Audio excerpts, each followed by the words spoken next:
Hello दोस्तों, मैं मनोज कुमार। आज हम कक्षा 9 के विज्ञान में चैप्टर गुरुत्वाकर्षण में कुछ और महत्वपूर्ण सवाल को सॉल्व करने का प्रयास करेंगे। ठीक है बेटा, मेरा उद्देश्य सिर्फ ये है कि आपको फिजिक्स का सवाल सॉल्व कैसे किया जाता है उसे सिखाना, उसे बताना। मेरा मेन मकसद है कि आपको फिजिक्स का सवाल, फिजिक्स की थ्योरी, कहने का मतलब टोटल फिजिक्स आपको आ जाए, यही मेरा प्रयास है। जब तक आपको फिजिक्स, जब तक आपको केमिस्ट्री नहीं आएगी, तब तक हम मानेंगे नहीं। हम आपको फिजिक्स, आपको मैथमेटिक्स, आपको इंग्लिश, आपको रसायन विज्ञान, केमिस्ट्री सिखा के ही रहेंगे। ठीक है ना? तो आइए देखा जाए कि सवाल को कैसे सॉल्व किया जाता है।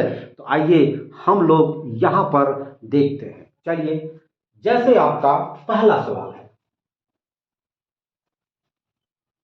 कह रहा है कि एक अंतरिक्ष यात्री जिसका द्रव्यमान 50 किलोग्राम है, ओके, पृथ्वी से बाहर जाता है, उसका भार क्या होगा? कहां पर? पृथ्वी पर। इसके बाद अंतर्ग्रही अंतरिक्ष में उसका भार क्या होगा? तथा पृथ्वी से 650 किलोमीटर की ऊंचाई पर उसका भार क्या होगा, जहां पर स्मॉल जी का मान 8 मीटर प्रति सेकंड स्क्वायर है। ठीक है ना? अच्छा, हम लोग जानते हैं कि पृथ्वी की सतह पर स्मॉल जी का मान होता है 9.8 मीटर प्रति सेकंड स्क्वायर। तो ठीक है, एक कोई अंतरिक्ष यात्री है, वह ये चाहता है कि हम अंतरिक्ष में चला जाए, हम अंतरिक्ष में चले जाए। तो लेकिन जब वह पृथ्वी पर होता है तो उस समय उसका भार क्या होगा, ये हमें बताना है। ठीक, और जब वह यात्री अंतरिक्ष में चला जाता है, जब वह यात्री अंतरिक्ष में चला जाता है तो उस समय उसका भार अंतरिक्ष में क्या होगा, यह हमें बताना है। और यदि वह अंतरिक्ष यात्री पृथ्वी से 650 किलोमीटर की ऊंचाई पर है तो उस समय वहां पर उस व्यक्ति का भार क्या होगा, हमें बताना है। जबकि पृथ्वी से 650 किलोमीटर की ऊंचाई पर स्मॉल जी का मान होता है 8 मीटर प्रति सेकंड स्क्वायर। जबकि हम लोग जानते हैं पृथ्वी की सतह पर स्मॉल जी का मान होता है 9.8 मीटर प्रति सेकंड स्क्वायर। तो आइए सबसे पहले हम लोग उस व्यक्ति का, ठीक है ना, उस अंतरिक्ष यात्री का पृथ्वी पर भार क्या होगा उसको हम यहां पर निकालने का प्रयास करेंगे। देखा, चूंकि व्यक्ति का भार क्या दिया गया, सॉरी, द्रव्यमान, व्यक्ति का द्रव्यमान यम का मान दिया गया है 50 किलो ग्राम, और पृथ्वी पर गुरुत्वीय त्वरण, पृथ्वी पर गुरुत्वीय त्वरण स्मॉल जी, इसका मान होता है या दिया है 9.8 मीटर प्रति सेकंड स्क्वायर। ओके, ठीक है ना? तो अब हम बड़े आसानी से उस अंतरिक्ष यात्री का पृथ्वी पर भार ज्ञात कर सकते हैं। लिखेंगे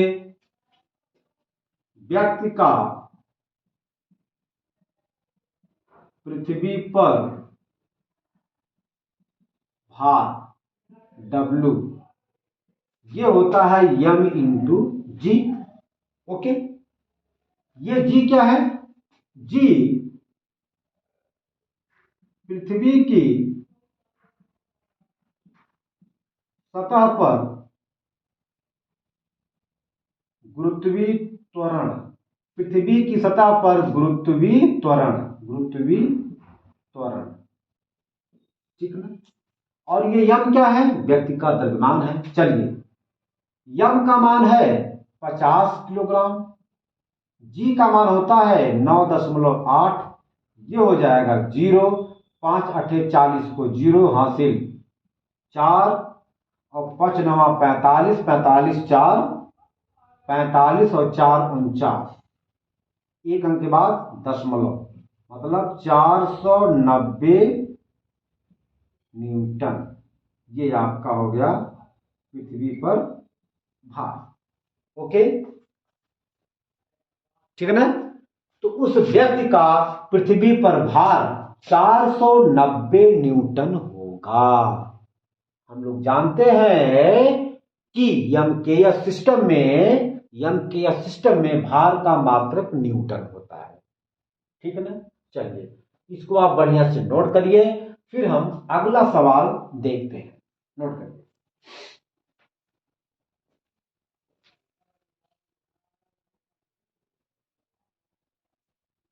हो गया बेटा? हो गया? हो गया? कोई दिक्कत? मिटा दें? ओके, चलिए।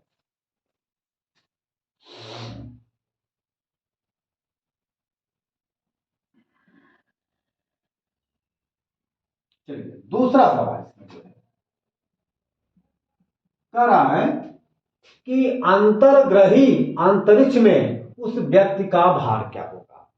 पहली बात, अंतरिक्ष में गुरुत्वीय त्वरण स्मॉल जी का मान 0 हो जाता है। क्यों? क्योंकि वहां पर कोई गुरुत्वाकर्षण बल नहीं लगता है, अर्थात अंतरिक्ष में गुरुत्वाकर्षण बल का मान 0 होता है, ठीक है ना। इसलिए अंतरिक्ष में गुरुत्वीय त्वरण स्मॉल जी का मान 0 होता है, 0 होता है। चलिए लिखेंगे, अंतरिक्ष में स्मॉल जी या अंतरिक्ष में गुरुत्वीय त्वरण, अंतरिक्ष में गुरुत्वीय त्वरण स्मॉल जी का मान 0 मीटर प्रति सेकंड स्क्वायर होता है, ठीक है ना। तो लिखेंगे अंतरिक्ष में व्यक्ति का भार W बराबर हो जाएगा m×g। यम का मान हमने आपसे बताया कि व्यक्ति का द्रव्यमान सर्वत्र एक समान होता है, चाहे वह अंतरिक्ष हो, चाहे वह चंद्रमा हो, चाहे वह सूर्य हो, चाहे वह पृथ्वी हो, कहीं पर कुछ भी हो, व्यक्ति का द्रव्यमान या वस्तु का द्रव्यमान एक समान होता है, नहीं बदलता। कहने का मतलब ये हुआ कि व्यक्ति का द्रव्यमान या वस्तु का द्रव्यमान नहीं बदलता। तो अंतरिक्ष में भी व्यक्ति का द्रव्यमान 50 किलोग्राम ही रहेगा, लेकिन अंतरिक्ष में स्मॉल जी का मान 0 होता है, 0 होता है, 0 होता है, जिसकी वजह से वहां पर व्यक्ति का भार 0 न्यूटन हो जाएगा। मतलब उस व्यक्ति का अंतरिक्ष में भार 0 हो जाएगा, ठीक है। ओके, चलिए इसको आप बढ़िया से नोट करिए, फिर हम अगला सवाल चलते हैं।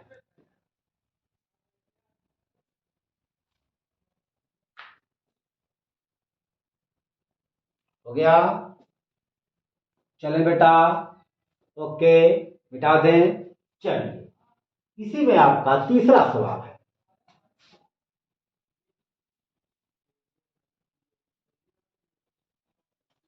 तीसरा सवाल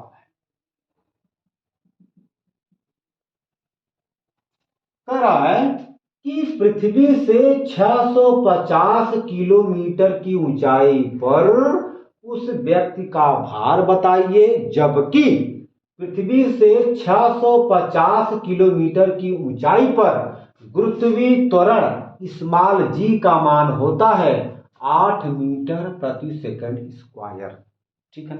लिखेंगे 650 पृथ्वी से 650 किलोमीटर की ऊंचाई पर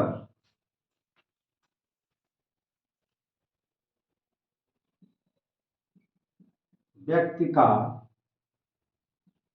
भार, W बराबर हो जाएगा m इंटू जी।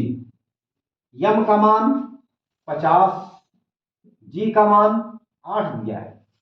650 पृथ्वी से 650 किलोमीटर की ऊंचाई पर स्मॉल जी का मान होता है 8 मीटर प्रति सेकंड स्क्वायर, अर्थात गुरुत्वीय त्वरण का मान होता है 8 मीटर प्रति सेकंड स्क्वायर।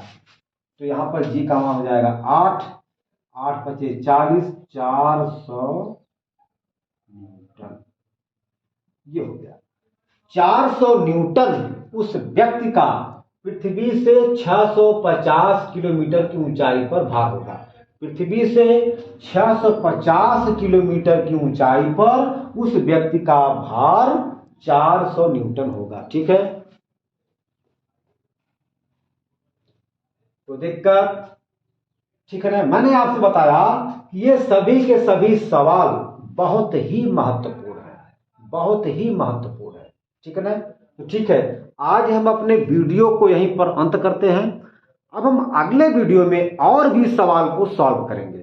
ठीक है ना, धन्यवाद।